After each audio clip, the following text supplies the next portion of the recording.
Every once in a while, we all run into egg-shaped stars from a night of tracking issues or some other little problems. This tutorial will show how to repair those stars to an extent. We do the procedure at the very end of all your processing. So processing is all complete, and then we load up the image into Photoshop. This particular image was taken off of Astrophotography for Beginners Facebook group by a user named Tim. It's of M81. Nice color and everything here, but we're going to try to fix these stars up a little bit. When it's zoomed out like this, they look fine, but as soon as we go 100%, you can start noticing that there's a little bit of a oblong shape.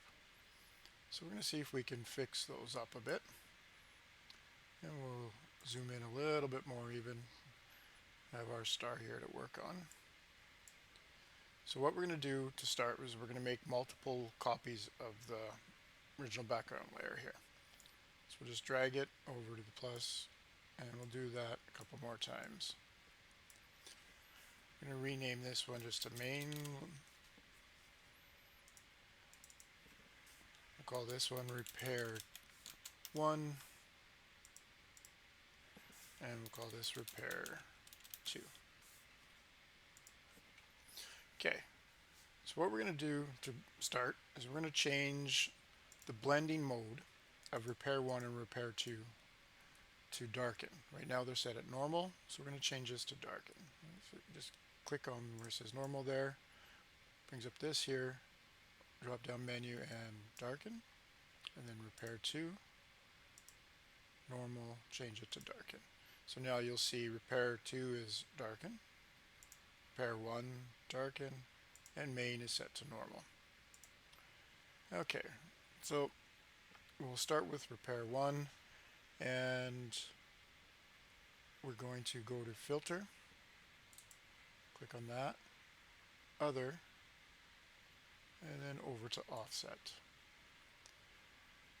Typically when you do the darken method to repair a star, you want to kind of tackle from each side. So we're going to start with positive on this side, and we're going to change the horizontal to +1. I'll just do some exaggeration here so you can see what happens to the stars as you do this here. Let me kind of squish like that. So we'll go horizontal 1, vertical, maybe change vertical to 2, horizontal to 2. You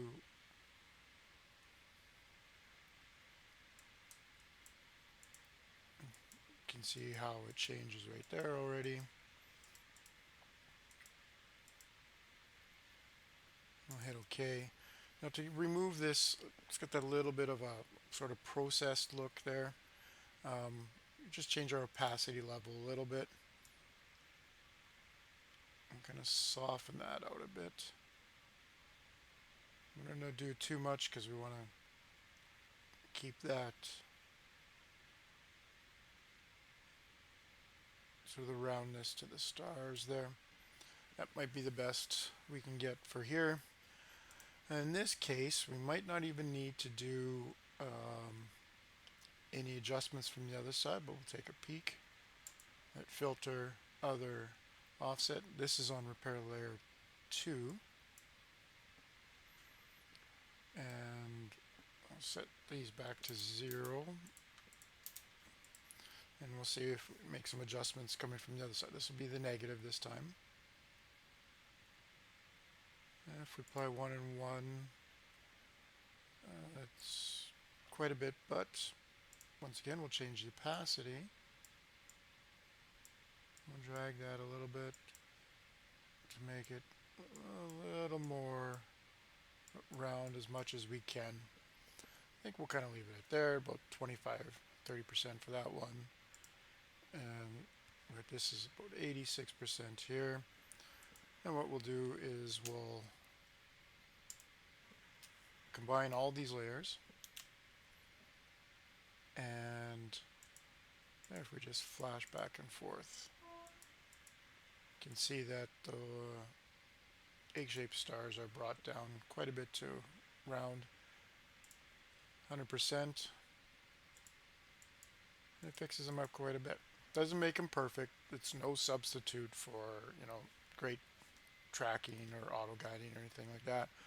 But it can take, moments of frustration and turn them into something that you're more happy with, and you don't want to kick your telescope and throw it in the garbage or anything like that, where we've all had those nights. Flatten your image again, then save it. I hope this helped, and clear skies to you all.